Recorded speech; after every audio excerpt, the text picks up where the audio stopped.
Good morning, everyone, and welcome to Tabadul. I see that some people is connecting now, so we are going to allow 3 more minutes to start the session.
Good morning, everyone.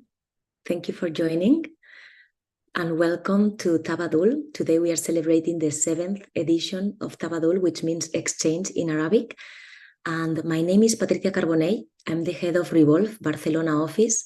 And today we want to present you AMWAS. AMWAS is an initiative that started in 2016, and it's led by Revolve, a communication group working and fostering cultures of sustainability.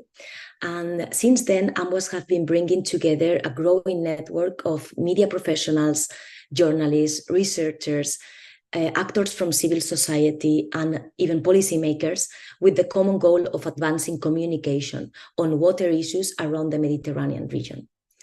And today is also marked by the celebration of the Mediterranean Day.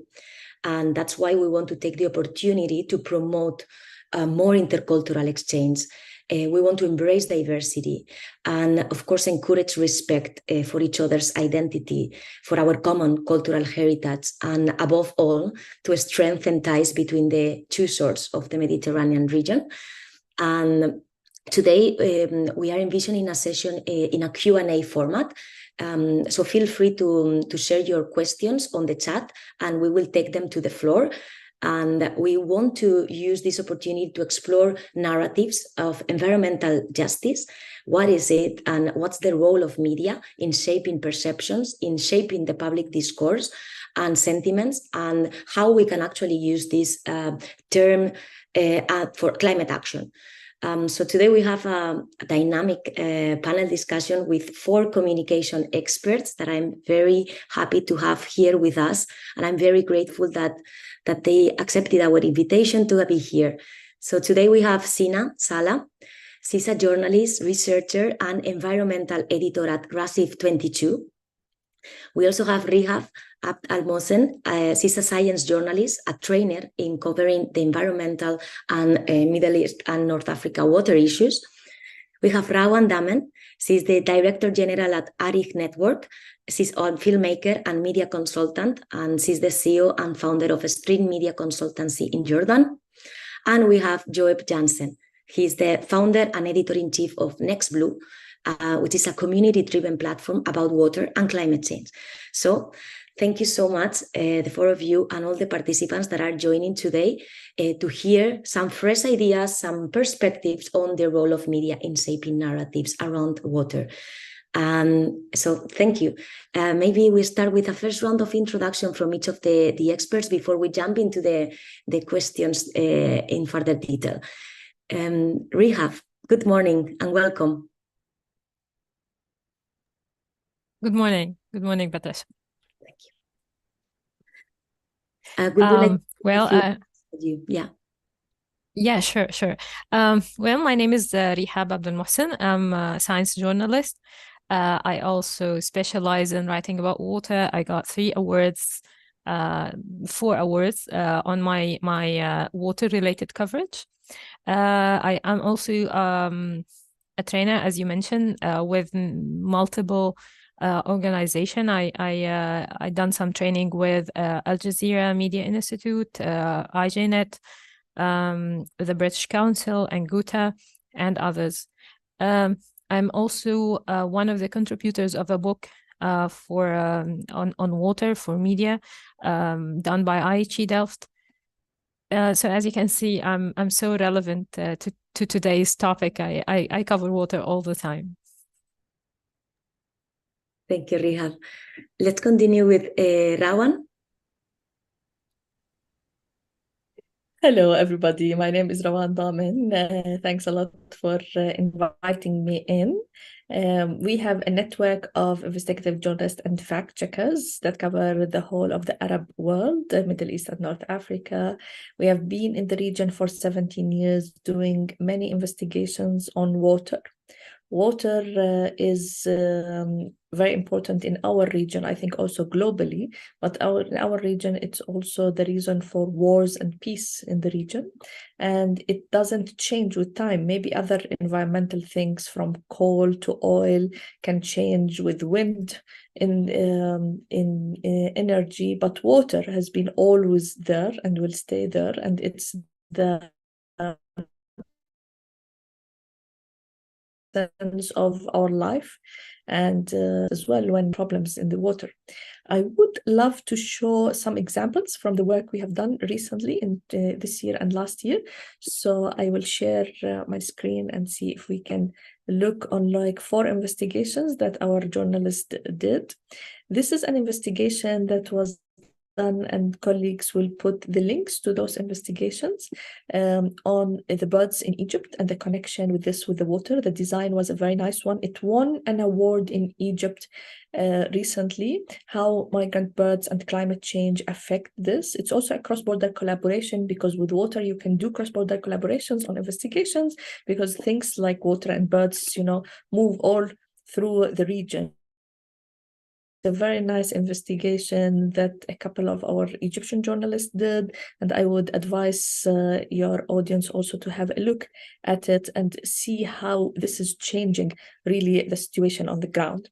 The second is an investigation done here in Amman, Jordan, where I'm speaking from.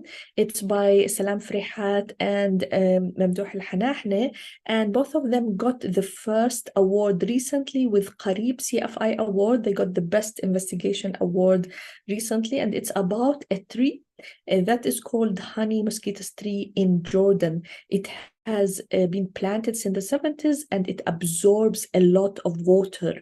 And that's a big problem that the investigation exposed, why the Agriculture Ministry have imported this kind specifically of trees. Comes in both a digital and a TV format as well, explaining how this tree, from where it came and how it affected especially the Jordan Valley between Jordan and Palestine. The third is an investigation that made an impact in Morocco, where the dams and pumps drain in Wadi Shabuka in Morocco affected the water there. And not many of our investigations do impact, because sometimes we expose wrongdoings. We say this person is a wrongdoer, and he or she get promoted rather than getting the wrongdoing impact. In this case, the authorities there really fixed the problem of the water in the river in Wadi Shabuka, and rarely we have also English language content from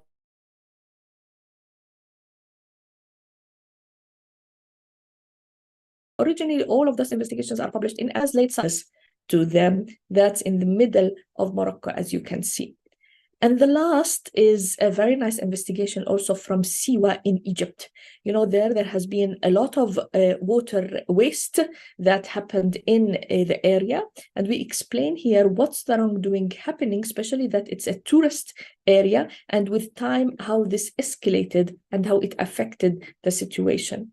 Usually those investigations, you know, take between 4 to 6 months. Sometimes it takes 1 year to do this investigation, because it goes through not only gathering data, which is a big problem in the region with no access to information and no access to really reliable data, and then going through fact-checking, legal screening, writing, visualization. This is why several journalists, fact checkers, and legal reviewers, lawyers, because you need a lawyer from the same country. Like this Egyptian investigation needs to go through an Egyptian lawyer, because laws in the region really differ from one place to the other. And then we go through a very rigid system in Arij for investigations.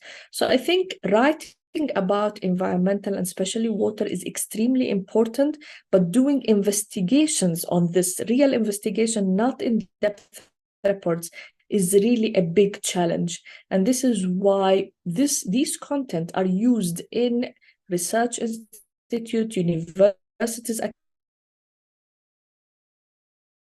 the region, to know more about this. And I'm very glad we exchange, you know, experiences, so we can have more reliable information for accountability in the future.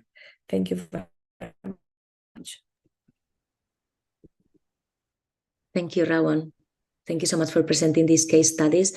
In fact, they are in the chat as well for everyone that wants to explore them further later on. We will research. I think they are here. Yeah, links from Rawan. Thank you.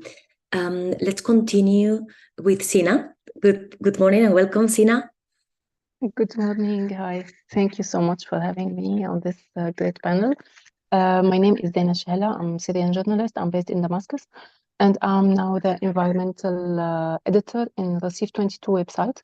Receive 22 is one of the biggest independent media in the Arab world. And actually, we started the environment section around 2 years ago, or 1 year and a half.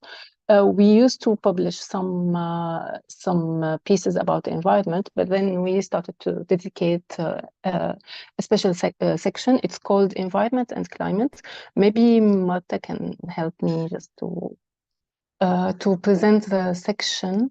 It's mainly in Arabic. We mainly publish in Arabic, around 3 or 4 articles per week from all the Arab region. We don't focus only on water, we focus on any environmental issue. But as you can see, maybe if you read Arabic, we had several issues on water in the last 2 weeks. We published about water in Syria, about kind of invasive plant that came from Egypt to Syria, and it started to invade the rivers in Syria and to take the water. Also, we published about water issues in Iraq. We published from all around the Arab world, and sometimes we translate some of the articles into English. So we have English section, but it doesn't include all our articles. Actually, we don't go maybe like Arij into investigative journalism, but we go we try to do simple reporting about environment, to do it as simple as possible, to make people aware more about the environmental issues, about climate change. We try to bring stories from the ground, from the people, to see how environmental issues are affecting our daily life, to see that it's all around us in everywhere. We try to use simple language, and we of course we follow all journalistic rules, and we are trying to expand all the time, because we are still not able to report from all over the Arab countries, but we are still trying to expand to more places. We are going to be also in COP now to report also, especially on water issues, because we are interested in it.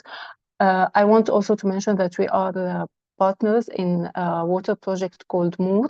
Moor was established by Daraj Media. Daraj Media is also an independent media outlet in the Arab region. And they established a project called Moor. It's mainly on Instagram, and they are posting regularly about water issues, but from also a perspective that's related to our daily life. And we are partners with them, so we are publishing a lot of issues about water in our daily life. For example, now we are starting to see how water shortages are affecting the old handicrafts in the region, especially in the Levant region. That's really very famous for the traditional handicrafts. So some of these crafts are really affected by water shortages. So we are doing some short videos about this. And also in the last period, we were very concerned about the water issue in Gaza, in Palestine. So we are also reporting about this also from the ground. We collaborated with journalists there to talk about how water shortages are affecting the daily life of people. So this is about our work in Receive 22. Thank you. Thank you, Sina. Thank you for this overview. And we will delve more into these examples that you just mentioned later on. And I would like to give the floor to Joeb to introduce himself. Good morning. Yes, thank you very much for your invitation. So my name is Joep, and I'm very happy to be here to represent NextBlue, which is a Netherlands-based platform about water and climate change. At NextBlue, our mission is quite simple. We try to amplify the voices of communities in delta regions around the world through storytelling. Our platform is a stage for local narratives. The tales of resilience and also solutions to urgent water challenges. So we are talking about communities who are dealing with too much, too little, and too dirty water, and we do not only share these stories. We don't give this information, but we also focus on the lessons learned. So we are trying to guide informed decision making on water management for individuals, communities, and also the local community leaders. And actually, our secret sauce is a three-step approach. So we train local communities in how to find your story and how to tell your story. The second step is that we co-produce their stories. It could be like the articles, videos, and podcasts. And finally, the third step is that we ensure these stories reach a wider audience through live events and online campaigns. And hopefully local leaders will take action based on their stories.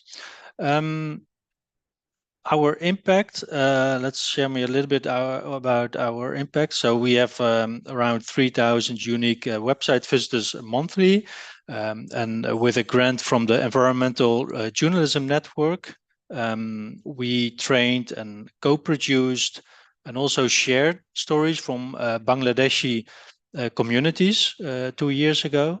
And this resulted in a Water Stories film with over 4,000 views on YouTube. And it was great to see that the people that we have trained, so that was like 15 people in Bangladesh, across Bangladesh, so in different regions of Bangladesh, they all shared this and their videos with families and friends and colleagues. And this was creating a snowball effect and also significant impact. And at the end, Salimul Hook, who was a Bangladeshi researcher who recently passed away, he brought our film to COP27. So that was really interesting, and also good to see that our efforts together with the local communities have this impact.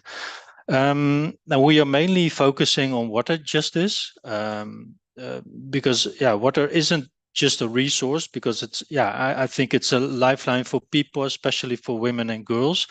So usually they spend hours on fetching water globally. And this is also impacting education and other things. So as water scarcity intensifies due to climate change, the negative impacts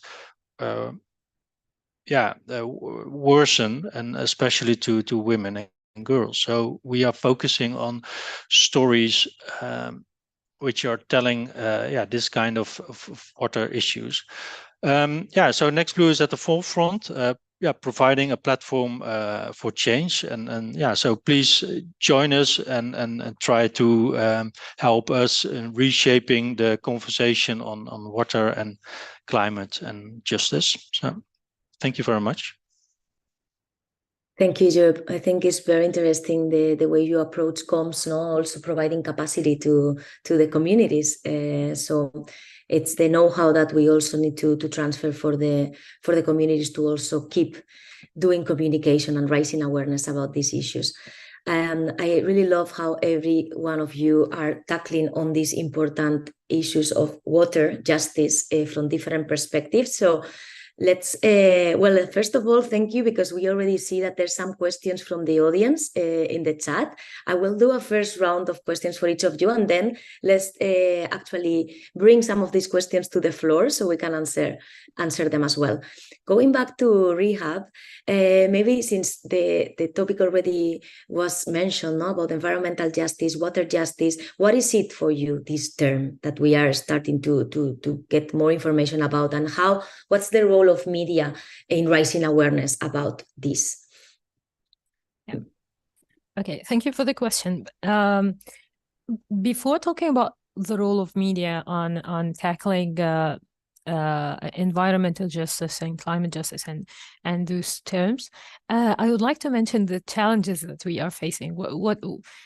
In order to identify the role itself. So when we cover water, the basic challenge in my region, at least, that we find it make this topic very complicated to cover, is the lack of data, the lack of information. I think one of the speakers mentioned how tough and hard it is to find data related to water, especially in Middle East, where water issue is a national security issue.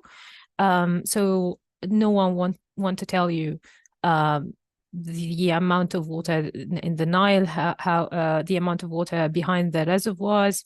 So all water related data is hidden by the government. And this is the basic challenge that journalists might face. And by mentioning this, this adds two other challenges to the coverage, which is having an accurate and having a balanced reporting. Because when you don't have data, it is very common to fail in mistakes and write something that is not correct. And being balanced is another challenge, because no one wants to talk about water, and having a balanced reporting means bringing all the voices in and all the stakeholders to the stories. And normally, most of the people do not want to talk. Let me give an example. For instance, if we cover the Nile and the issue of the Ethiopian dam, maybe because I'm Egyptian, the Ethiopian side will not be happy to contribute and give me some comments on the dam.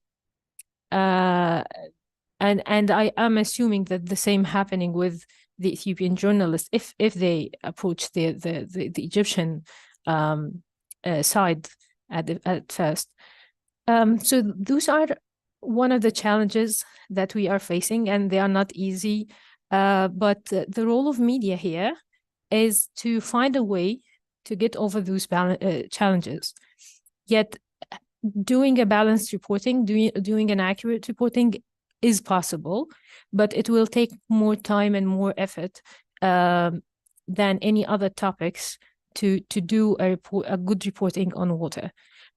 Not only good one, but also attractive one, because water topic sometimes sounds very boring, though it is very important, but also a very boring topic. How to make this topic attractive? For me, is by reading until you understand that what does water means in this community. And by saying this, I mean reading about the culture of the people, the communities, and it is very surprising how water is linked to everything, to religion, to the community, to the war, to the agriculture. So reading about the history of those communities, if I'm writing about the Nile, let's say the Ethiopian dam, again, I need to read about Ethiopia. I need to read about the recent conflict that is happening in the country, the religion, what is the Nile in their stories, in their poetries. The more I read, the more I make my coverage interesting, the more I make it more accurate and more close to the reality, not abstracted and not scientific or too political or too scientific. The more I'm able to link the political and the scientific and the culture side of water in the story. So this is basically, I don't want to go further. I don't want to take out of the time of other speakers, but this is basically what I have in my mind. The more we read, the more you have a clear idea in your mind while writing. And having a clear idea is the key to writing a balanced story and an accurate story that is also that is also full of data and facts, not only arguments. Totally, thank you, Rihab. Maybe Rawan, I think you also mentioned the importance of investigating about the topic, which is really deep dive into the topic. Do you want to complement what Rihab mentioned, especially on how to overcome these challenges? If you agree, how journalists can really overcome this? Yeah, I do fully agree with Rihab on the access to information and the need for storytelling into our stories. Sometimes when we do investigations, because we gather a lot of data through a long period of time, you end up having this huge information of a lot of wrongdoings that are happening. And then comes the art of deletion, rather the art of adding what to delete from this. You gather a lot of research and then a lot of interviews with people. Sometimes you spend like this, talking with 30 minutes with this case, with this community, with this expert, and then you get in the outcome 10% of what you really gathered. And that's the art of deletion, how to delete this and how to do a storytelling that is really engaging with your audience. Who is your audience? Are you targeting the same community? What's the secret of this? I think one of the things we try to do with our trainees, because we are a training organization, is to get what is the spirit of the story and what is the spirit of those people affected. So for example, I just added a link from Visualizing Palestine, where they did this very clear visualization of the undrinkable water in Gaza Strip. And now, with the war, 97% of Gaza's water is due to Israeli blockage is undrinkable. For example, when you get those numbers clearly, when you get, the visualization very clear, you start getting where the story should be targeted, how the audience should absorb this, what they will remember from this. I think one of the advices is, when you are a journalist working on water environmental stories, imagine that your audience are really the community you are talking about. And then when you read your final semi-final story, would they, when they read this story, feel that it really represented their pain, their worries, the wrongdoing that is affecting them? If they feel that this represents them, then the wider audience will really get affected by this. Because many times it's very difficult for us to put ourselves in the shoes of those others who are, targeted by this. Plus, to understand that this will affect us with time. This is extremely important. I think one of the reasons that we need to push more for environmental stories is that people think that this is contained in this environment, while the opposite is happening. It will become to you because we got silence and we did not speak and we did not raise our voice when the wrongdoing was happening with this community. And so I think it's extremely important to have the full facts right. Good storytelling, as Rehab said, it's reading, researching that helps you. It's putting yourself in and also getting some other eyes, your editor, your coach, your colleague, your family member, to read this story. Because sometimes you are very absorbed. It's like we are playing chess into this. And so we cannot see the thing. Then somebody, your sister, your husband will look at this and say, oh, why you just shuffled this around? It doesn't make sense. This sentence, what does it mean? To have a critical eye, sleep on it, because journalists are writing history. It's the history of today. And if we don't do it right and in the right way, it's a pity that we spend all of this time and effort into doing this work. Thank you, Rawan. Well, that's very interesting. Thank you so much. And I will maybe continue with Sina.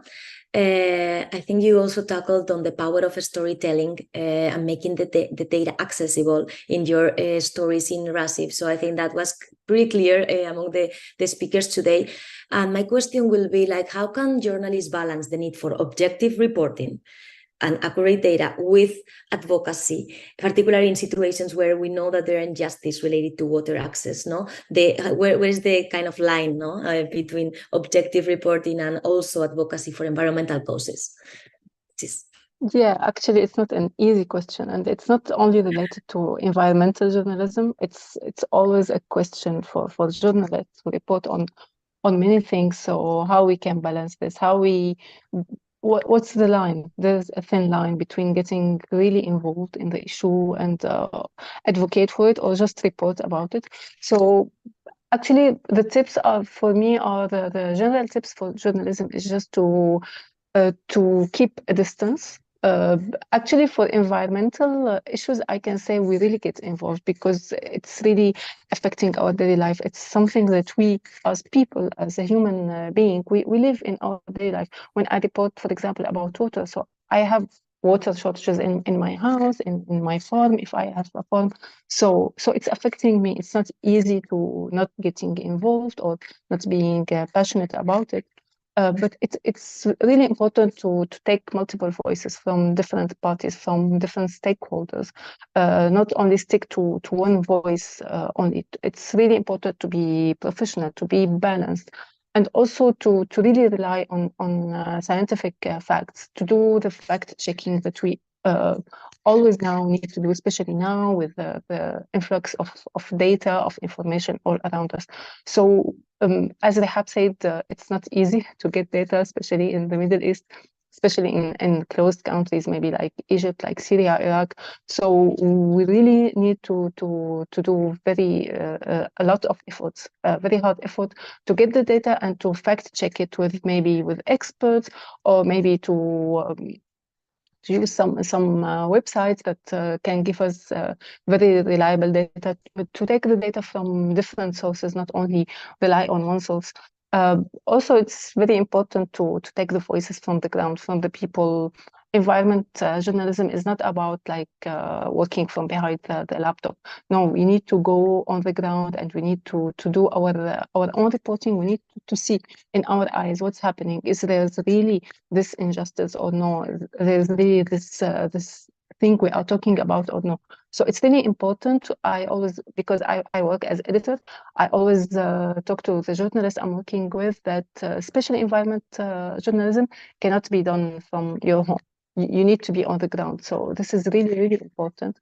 And also I need to talk about knowing the laws. You need to know all the laws that are related to all the issues, not only the water, but we are talking now about water. So we need to know a lot about the laws of the place that we are talking about to know how we can cover and how we can cover the violations, if there are any violations, and who are the people who are affected, who are the people that are doing the violation. So this is really important. And also there's a very important role for the editors. If I'm a journalist and I'm doing my work, also there is a role for the final editing, the editing room in any website that need to do the final checking, that need to see, okay, this is going into advocacy, or this is biased, or it's non-biased. So also we encourage also the editors to do their role in checking and in checking the resources and everything, and if they need to, any data that need to be recollected again. So it's not easy work, as also Rawan mentioned. Sometimes something take a lot of time just to gather the information and to fact check what we are talking about. Thank you. Thank you, Sina. Thank you so much for this input. Complementing what was being said. Let's go to Joeb. I think that's very related to what Sina mentioned about like getting voices from the ground. What do you think it's the role of the citizen journalism, grassroots, in shaping the discourse based on your experience working with communities? Yeah. Thanks for the question. So actually we are focusing on I'm working in Asia, Europe mostly, so not a lot in the Middle East. We have covered some stories in the Middle East. I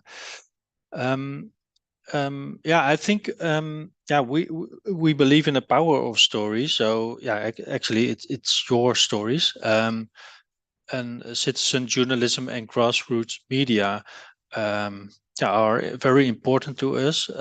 So they are actually I think they are tools for us to shape the conversation about water and climate change. Like what I shared with you in the introduction already. So I think first, we try to make sure that everyone's voice is being heard. So citizen journalism can help us to do that by training local communities. To be a citizen journalist. We are helping them and educating them with the skills to share their own stories and find their own stories.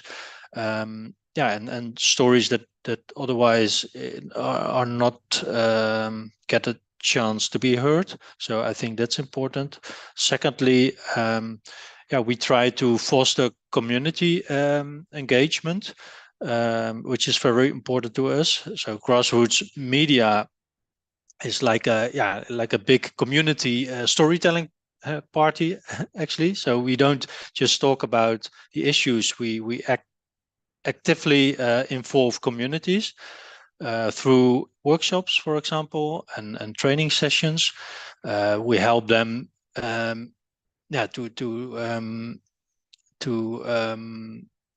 to make video stories, for example, very practical, with very practical guidelines.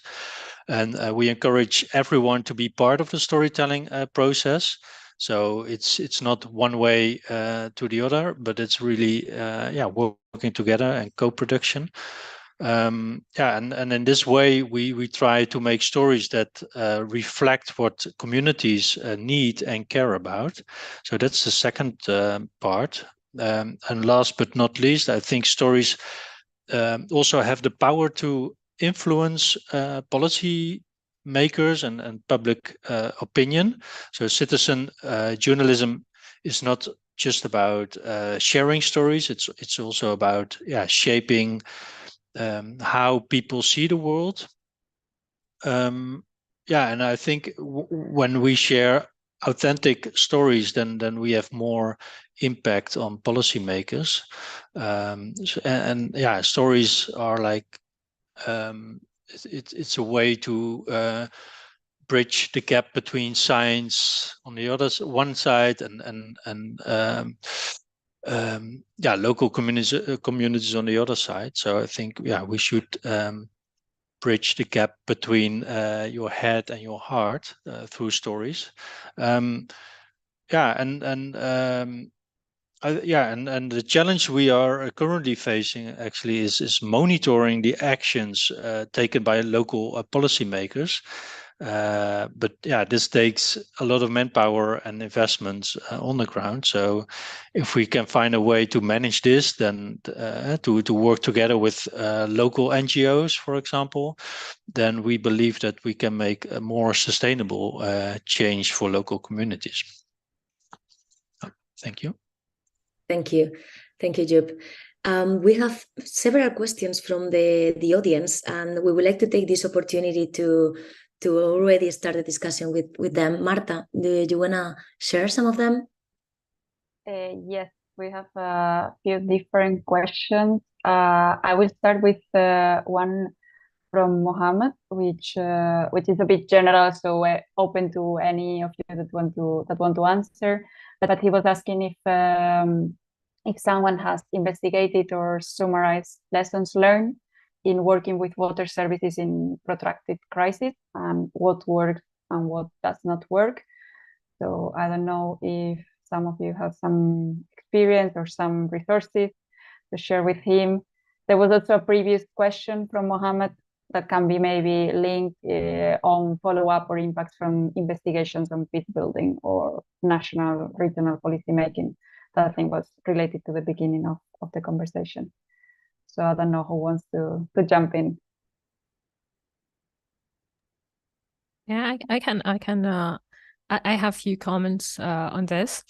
So from my experience, what I've learned while covering water is not to follow the trend, not to follow the fashion. You will find this trend is very common in the media that, for instance, let's link water with war. And all of a sudden, the media platforms are talking about water and war and the dams that is going to cause conflicts and war. When in reality, barely any war happened because of except for some local conflicts between local communities. But it never happened in the history of humanity that two countries went into war because of any kind of transboundary water issue. But we still have this war title, you know, it makes the story more hot and more attractive to both this word. So I would say that this is something that it's better to avoid. The other thing I also noticed that having this balanced reporting means that following up on the topic. Another example, there was a very famous study done by a famous researcher on the link between the conflict in Syria and the dry season that Syria was going through. So he linked the war and the immigration that happened, or the migration that happened afterward, with the dryness and the climate change and the water shortage in the country. It was a famous study, and of course it got published everywhere, covered by all the Western media, especially the Western media. But then there were other studies that replied to this study and kind of said that this study exaggerated the effect of dryness on the whole issue of the war and conflict, but it never got covered. Like only one side of the story got covered, but the replies never got covered. So this is one of the things that need to be considered when we do a story. We need to follow up, because this is the nature of science. We take one step, and then there will be another step that build on this step, and might turn out that the first step was not totally accurate. So we keep amending science all the time when we are doing our research. So this is why we, as a journalist, we need to follow up on what happened correct ourselves, to correct our information.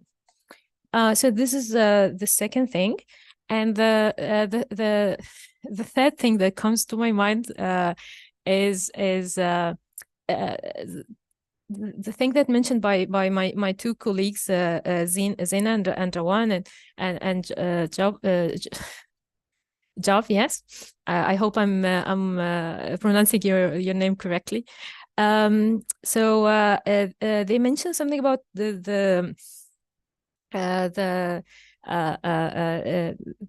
what I call it, covering the greenwash. I mean, they didn't say it by word, but I think one of the problems with media that we sometimes, when we don't read a lot, we fail into doing some publicity to a project that will never happen, like having a green Middle East. So asking the right question and asking how could we turn Middle East, the very desertic region, into a green place when we don't have water.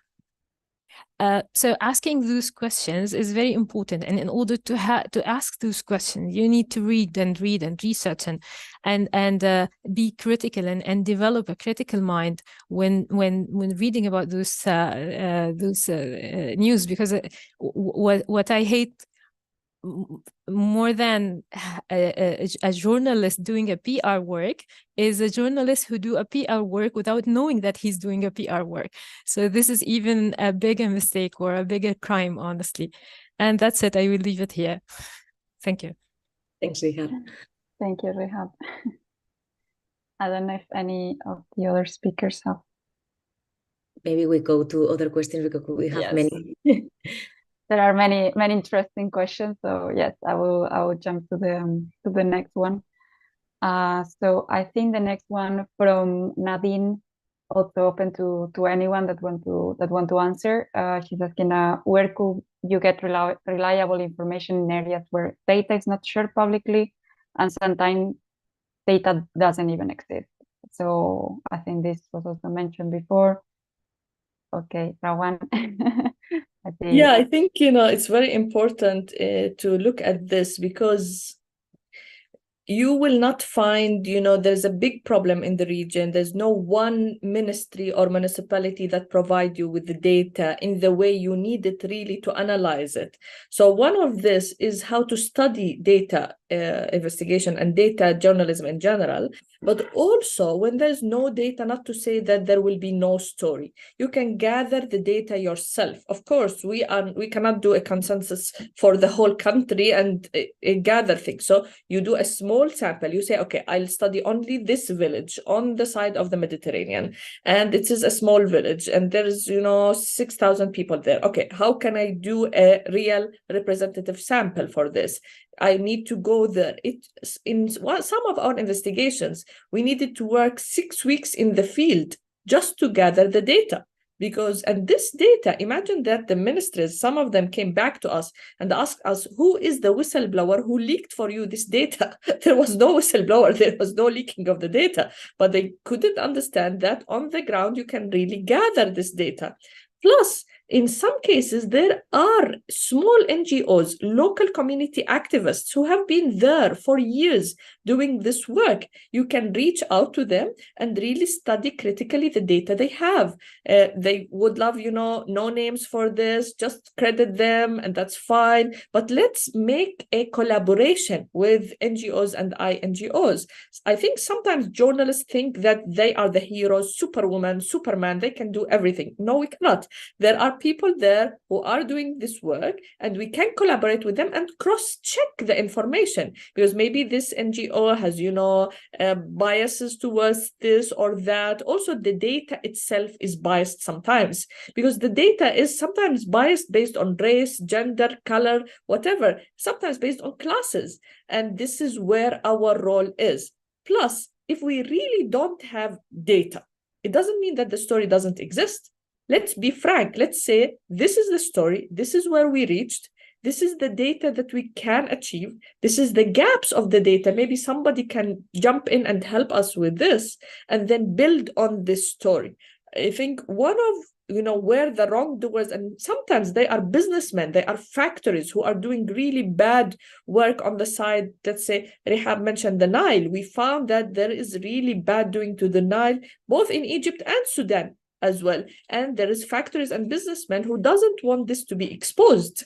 And so we need to be very safety on this, and not think that water stories, environment stories are like easy or less risky stories. On the contrary, sometimes they are more risky than other stories, because you are against not the government in this or the municipality in this place, but really businessmen who are getting a lot of profits from doing those pollutions. And so a risk assessment, full one, both physical, digital, legal, mental as well, and career safety are very important. So I think access to information and data is a topic that needs to be taken from 360 to be really understandable, and how we can really mitigate the risks and use the challenges into our opportunities.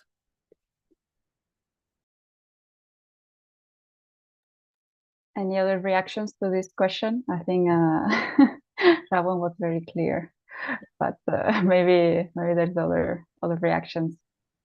You, if not, we jump to the next question. Okay, so yeah, can I add something to this question? Because in Syria we suffered a lot of lack of data, and I, in addition to what Rawan said, I also depend on local people, especially in environmental issues. So I go, for example, to farmers to ask them some simple question.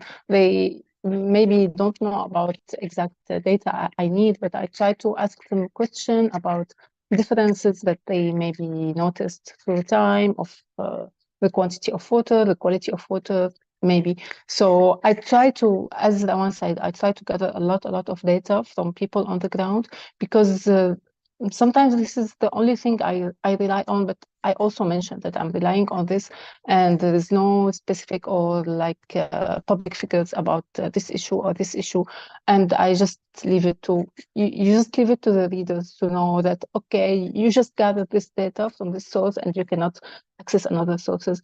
And sometimes I rely on international data, like international websites. They have some data, maybe like the World Bank or other sites. I'm not sure if they are accurate, especially in cases like Syria, Iraq, Libya. We don't know, because they depend on multiple sources, including the public, like ministries or institutions. So they cannot get all the data they want, but they try also to collect data. So if I need some figures, I also go to this website and try to collect the data. And also the main stakeholders in the villages, in the places. Sometimes we encounter funny issues, like nobody knows the number of residents in some places. We got a lot of very different data. Some people say 1 million, other people say 100,000. So you need just to also observe by yourself to see, okay, 1 million is so big number, and also 100,000 is a small number. So you need to estimate by yourself.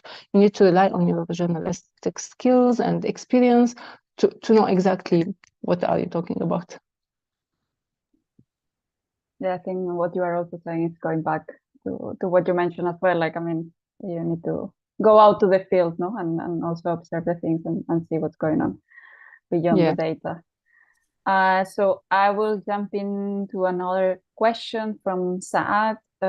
He's asking if you have examples of local action on environmental issues in the region. I guess he's referring to, I mean, the Levant, Jordan, Palestine, Syria, I guess the countries we have been tackling, and if you highlight this in your work. So maybe if you have some stories where you have tackled and you have highlighted some local initiatives, or you have some ideas on the top of your head, maybe that would be relevant for the audience. Yeah, Yeah, I can talk a little bit about this because I wanted also to mention that I usually try to work on solution journalism methodology, try to not only shed the light on the problem, but also talk about the solution, especially the local solution that people are trying to invent, trying to localize the solution for the environmental issues and for climate change issues. So surely we in the CIF22 and also in my work, because I also am part-time freelance, so I do my own reporting.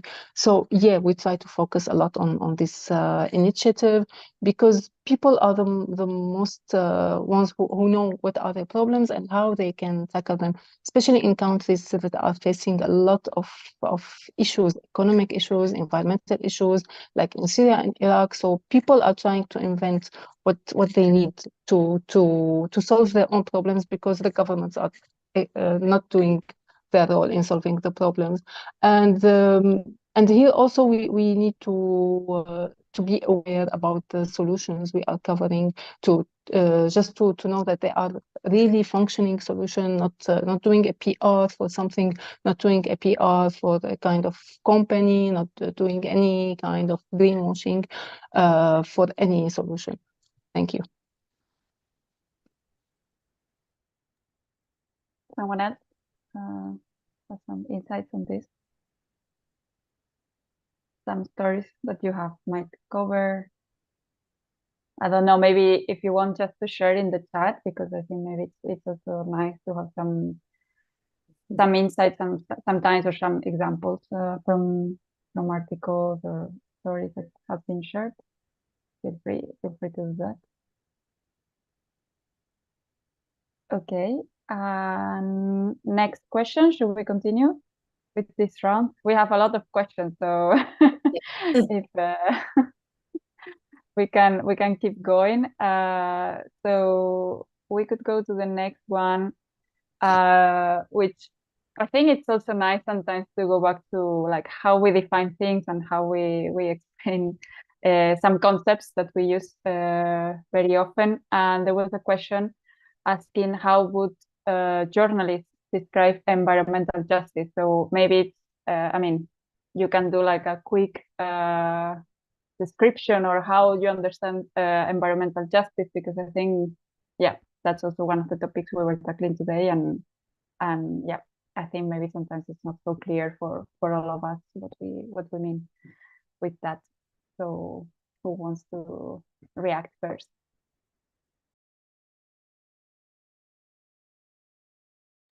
That's not an easy one. I can jump first. I thought, okay, others who did not speak also can jump in. I think, it's extremely important to say that justice applies to everything.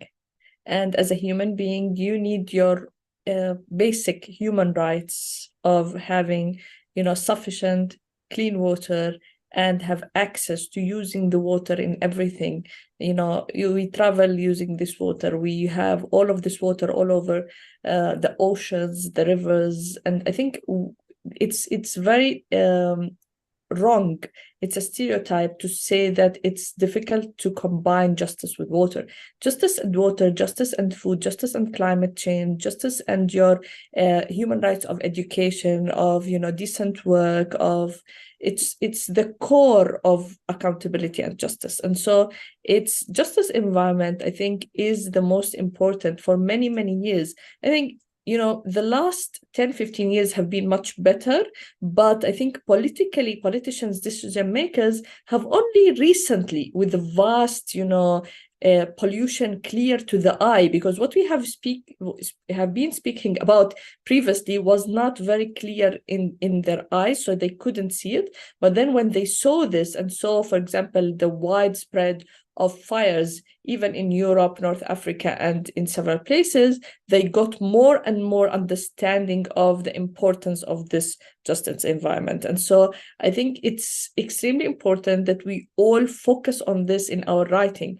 It's a human rights, the Declaration of Human Rights, now with its remarkable anniversary, in a situation where really human rights violations are happening widely. It's extremely important to connect our rights in exploring, using, getting water, and every other requirement in the environment is part of the human rights. And if we don't collaborate together and do this cross-border collaboration in this fragmented world, it's very, very difficult to achieve impact.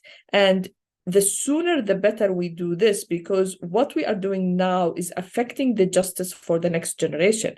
We will not live forever. There is a time, human beings live, and this will end. And what we are writing now and doing will affect the next generation.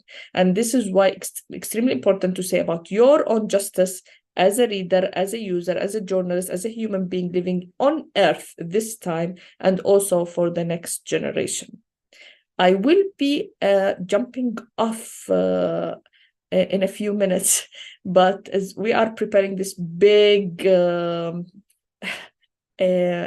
annual forum that we have, 500 people are in person this weekend and 1,000 online. All people who are attending online, I'll put also a link. You can join us online. There is a climate change sessions with art installations, connecting designers with journalists. I'll put the agenda, and you can zoom in freely on Zoom the next weekend, Friday, Saturday, Sunday. So I'll jump off the webinar very quietly in a few minutes' time, but I'm happy to continue listening for a while. Thanks a lot. Thank you, Rawan. Thank you so much for all your input. And yes, please share the ARIF forum details so we can all follow online. And those who are close by, you are all invited. I know that Joep also needs to leave very shortly. So Joep, if you have any reactions on some of the questions, feel free to share your views. Otherwise, I can continue with some of the questions from the audience. You have to leave now, right, Joep? Okay. Thank you so much for joining today. Well, I'm very impressed because we have a very engaged audience that are not only putting questions, but also sharing a lot that you can follow on the chat, at least the panelists that are sharing the different backgrounds, which is also very interesting to see that we have from water regulators or people involved in water departments in different places in the Mediterranean, which is also very rich for the input that we are receiving. Also from people that are actually doing communication, but not necessarily journalists, no? And how we can actually transfer these stories when you are, as a communication officer, dealing with these issues. So I will encourage you all to read through the chat. Here we have a question that is: was there any follow-up or impacts from for the different investigation on peace building or national regional policy making? Don't know if any of you feel comfortable in answering this one, because it's a bit like policy oriented. Yeah, maybe you can tell about a positive story. As impact is very complicated. So impact should not hinder us from doing our work, because sometimes the impact needs time.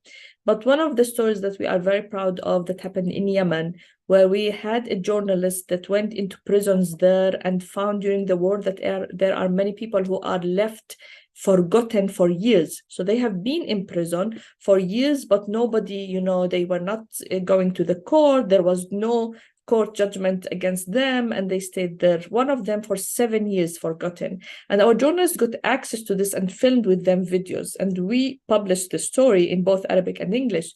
And to our biggest surprise, 3 weeks later, 1,600 were freed.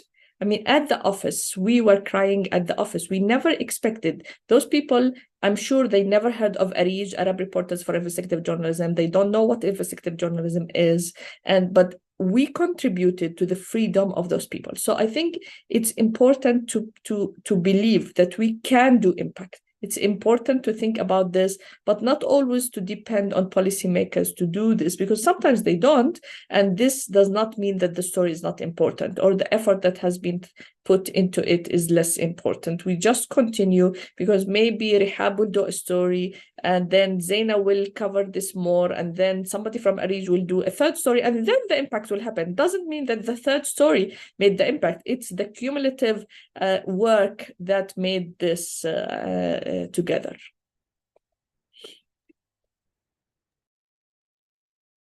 Rawan?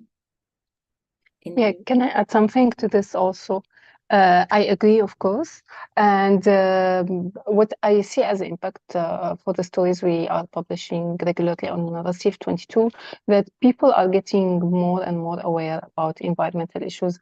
We get sometimes feedback that we didn't knew that this issue would affect our life or would affect our environment.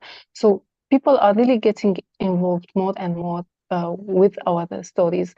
I can say that it's not easy to attract people to environmental stories, but as we are trying to simplify things and let people see that it's really affecting our daily life, so people are really getting involved. And but I agree that we really need a lot of time to see this impact, and it's not easy to measure it.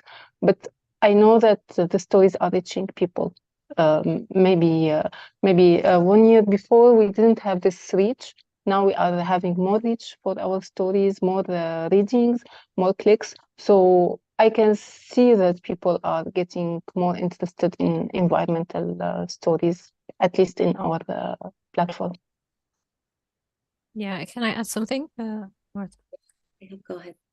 Yeah, I totally agree with Zainan, and measuring the impact is very hard. If the government, let's say, read the story and they acted upon it, how can I know this? Like in a very rare cases, like the one mentioned by Rawan, you can spot the effect. But normally we cannot see the effect this obvious. But what we can measure, just what Zaina said, the traffic, the visits to the story, and one other thing. And for me, I remember last year I published a 3,000 word story, which is big feature, big investigation. That focused on Alexandria and the effect of sea level rise. You shared it in Amouage. It was published by you, and the impact for me was that the people managed to finish the story till the end. This is a good impact for me. Like this is an achievement in itself. As a journalist, when you write something that and you put effort to make it interesting till the end of the story, and you succeed in doing this, and to push people to read it till the end, it's a big achievement. And the kind of feedback that I got from researcher, that we love the information that you done. We got a lot of them quoted in our research. We approach the same expert or resources that you approach them, and we got them as we are planning doing some kind of co-research with them or something like this. This is the impact that I notice after doing the research, the writing a story about water. So yeah, spotting the impact is not. It doesn't come like freeing 1,600 prisoners, but yeah, some little messages or from the readers might tell you that there is an impact.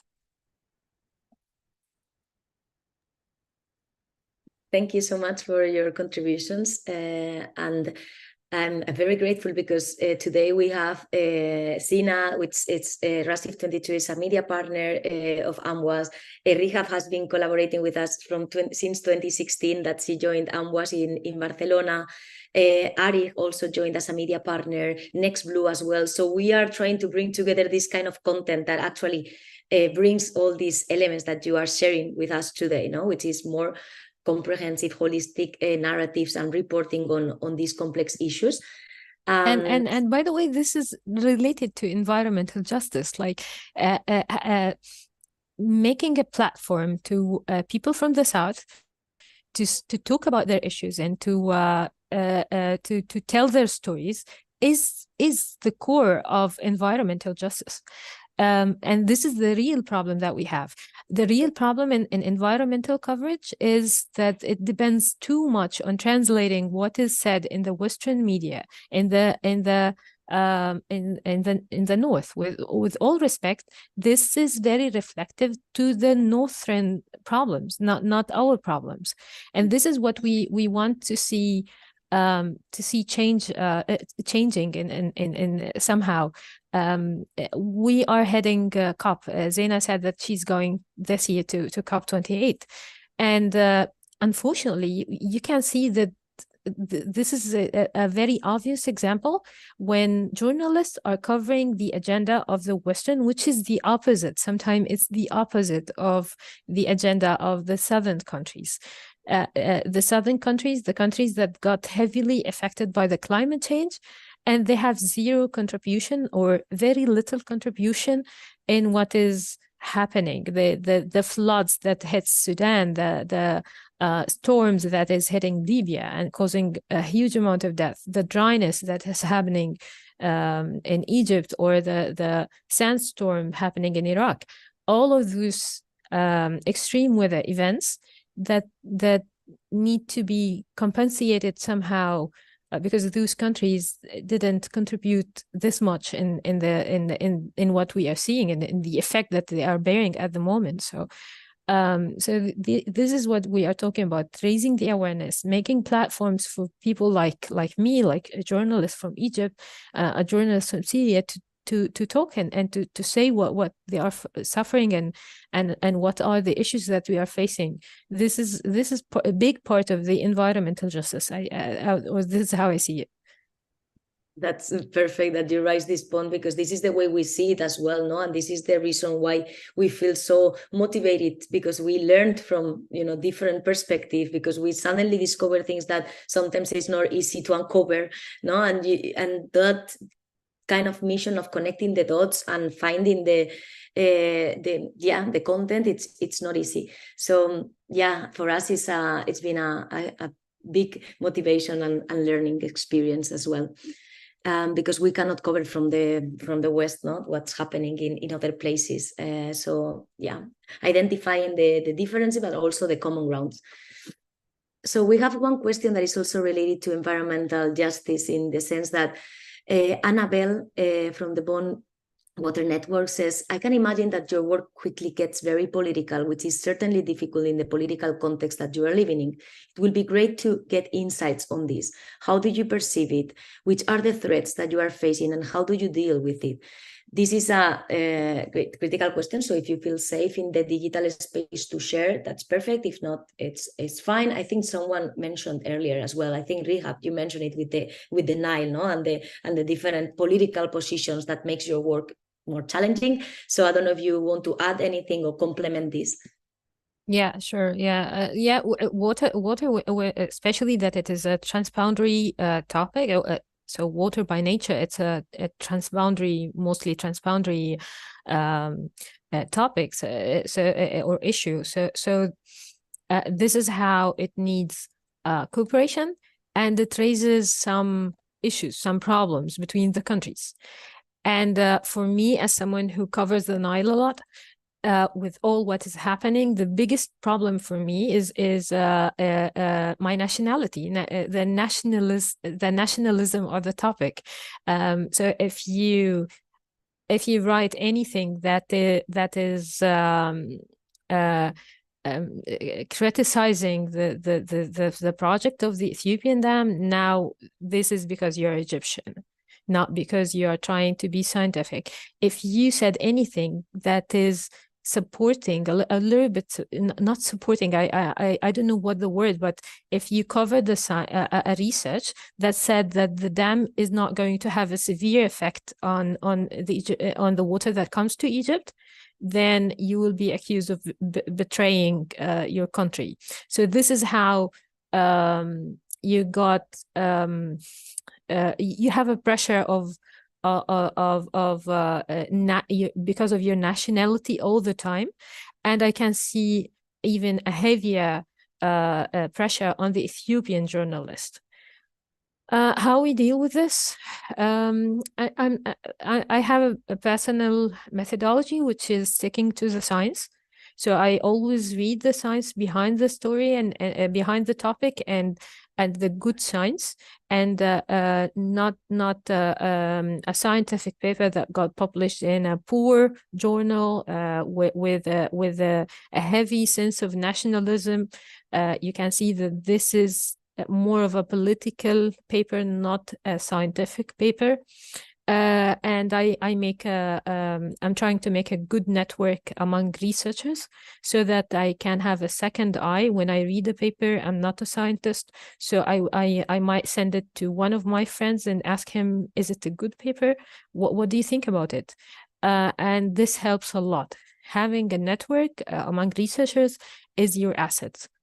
And something that you need to do and build all the time. One of my techniques is attending a lot of water-related conferences, attending as much as possible of water-related events, submitting myself in press releases related to water, reading all the time about water, so that I can develop a critical thinking or a critical mind while reading the papers. So this is my basic technique. And as I mentioned before, I in order to avoid this political influence, I bring all the voices. I let Ethiopian say their point of view, Egyptian, and the Sudanese. This is what I'm so loyal to. I always bring all the voices in my story. Yeah, that's it, I think. Sina, do you want to contribute to it? Yeah, actually, it's not easy to report on certain things, of course, in the whole area, because environment is also about politics, not only environment, also maybe social issues, cultural issues. Sometimes they go into politics, because I report also on culture. So sometimes, unfortunately, sometimes we have to give up on some stories because we cannot cover them. Sometimes maybe when we publish stories on Receive 22, the writer asked not to mention their name, to use another name. And we totally understand this, because they are reporting on kind of violations, maybe either from the government or from other informal bodies that they can threaten their life or their safety. So the safety of the journalist, of us, is the top priority, of course. And sometimes it's kind of experience how to deal with the issue, how to deal with the wording, how to deal with this thin line, how to walk on it, just to say what you want to say without making everyone angry from you. And also what Rehab said is really important to take all the voices, because when you do balanced reporting, you it's kind of, you say to everyone, okay, I'm not biased, so I'm not covering only one voice or the expense of another voice. So sometimes this is good when you deal with governmental bodies, to take their voice inside the piece. Yeah, that's what we are doing mainly. Thank you, Yeah, Sina. and I totally agree with Zina on something that I forgot to mention, that sometimes you choose to not cover something, not covering it because it will put you in danger. And of course safety comes first, or not covering because I'm not sure that I understand it completely. I feel like I'm going to fail and mistake here, and if you write a wrong story, if you write a misleading story, this is a big crime. Honestly, this is a big issue.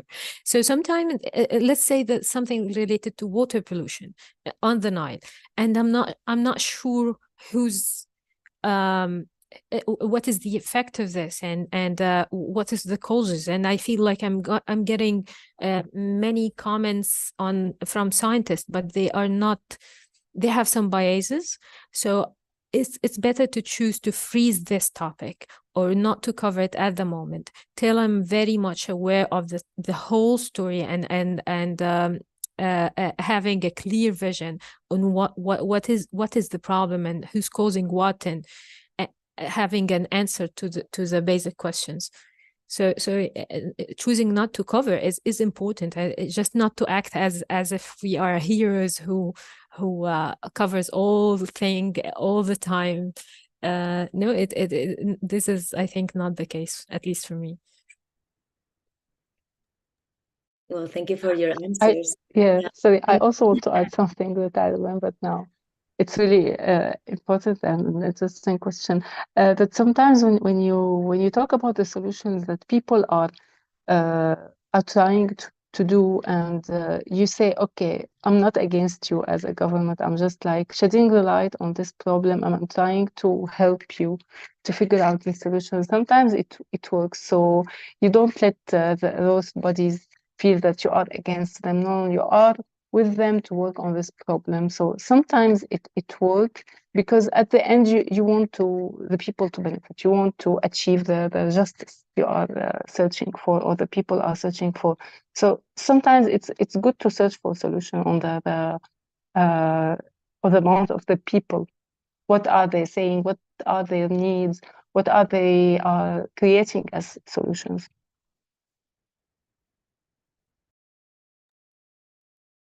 Thank you, Sina. This reminds me to the work we did together on the workshop with Veritech on constructive journalism, looking at creating this perspective from different voices and looking at the solutions and focus more on solution-oriented narratives.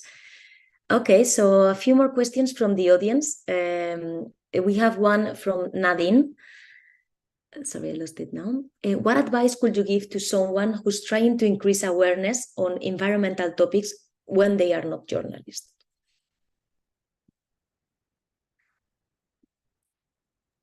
Sorry, can you just repeat it because I lost the voice? So, what advice could you give to someone who's trying to increase awareness on environmental topics, but they are not a journalist? I mean, I think you covered already what you think it's key, for the process of a journalist. Of course, the research, the voices, the how to integrate the data. But I don't know if there's something else maybe that could help. I will tell you something, and maybe Zina would add to this. There is a difference between science journalism and science communication. So because environmental issues are considered as part of the science, you can be a science communicator. Not everyone should be science journalists, and science communicator are the people who love the topic and would like to pass it to the normal audience to raise awareness, as she mentioned, as Nadine mentioned. But so they use different type of platforms. Be more active on social media. Write things that write about topic that you like. Take photos, pictures. Photos. By the way, photos make sometimes better effect than a long text with a lot of jargons. And we saw many models of science communicator that they succeed way more than journalists in communicating with audience. YouTube videos, be active on Instagram. So all those social media platforms are giving a big chances for people like Nadine who want to be active and yet they don't know the channel. Plus, of course, there's always a chance to volunteer in one of the NGOs or organization that is active in water. And if your age allows you, now I see a big support to young generation to be involved in climate change and environmental activities. You can search and see if you can join one of them. The United Nations, I think they have this a sector for youth, and even I think there is a lot of youth volunteers in COP28. Try to search for those fellowships and grants to be involved in the topic. And yeah, this might be my advices.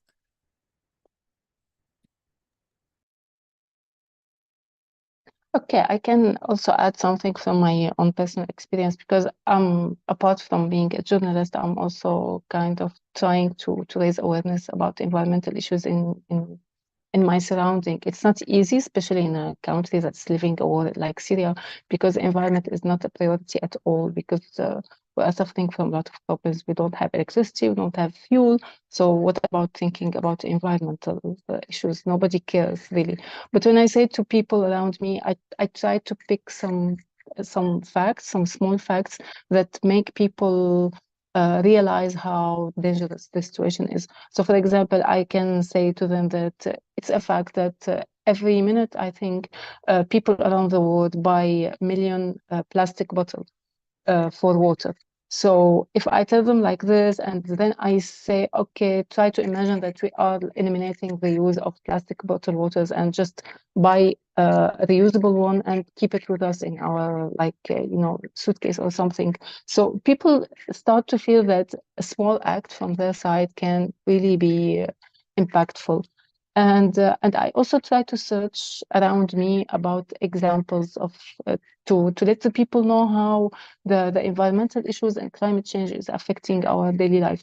So now in Syria, we are noticing how the seasons are shifting. So until maybe last week, we were still living somehow in summer, although it's November. And this week, we just like the temperature get down by maybe 15 Celsius, and we are now having snow and rain. So I also tell people, you are seeing how the seasons are shifting. It's because of climate change. Try to maybe to explain it in simple words. I have also an example that I love. In Damascus, especially, we have something that's very traditional. It's like water taps in the streets. So we used to have it from long time. So whenever you go in the streets, especially in the old city, you have running water taps, so you can fill your glass or your bottle while you are walking. But now most of these water taps are draining, so we don't have water in them. So you go to people and tell them, okay, you can see that even those water taps that are really a traditional thing in Damascus and really related to the Nassim people, we are losing them. So we are losing them because we don't have water anymore. So just explaining the things and trying to make them more closer to people, I think it can be very impactful. Of course, in addition to what I have said. Thank you. Thank you both. I think we are coming towards the end of the event. I think you answered most of the questions we got from the audience. There's a few that I will write on the chat in case you can answer them for the rest of the audience, the questions, because I think this has been very enriching for all of us. We covered many angles and lessons learned that we take for our own work, and I hope that everyone enjoyed it. We did, and we hope to keep in touch with all of you to continue the journey, on improving reporting across the Mediterranean region. And we hope that this is also an opportunity, a window of opportunity for those who just met Sina, Rihab, Rawan, and Joeb, to continue talking to them and to publish and write more creative pieces on these important issues. Thank you for following Tabadul both in this webinar and on social media. And yeah, happy Mediterranean Day. And yeah, thank you so much to everyone for joining today. Thank you. Thank you so much. Thank you so much.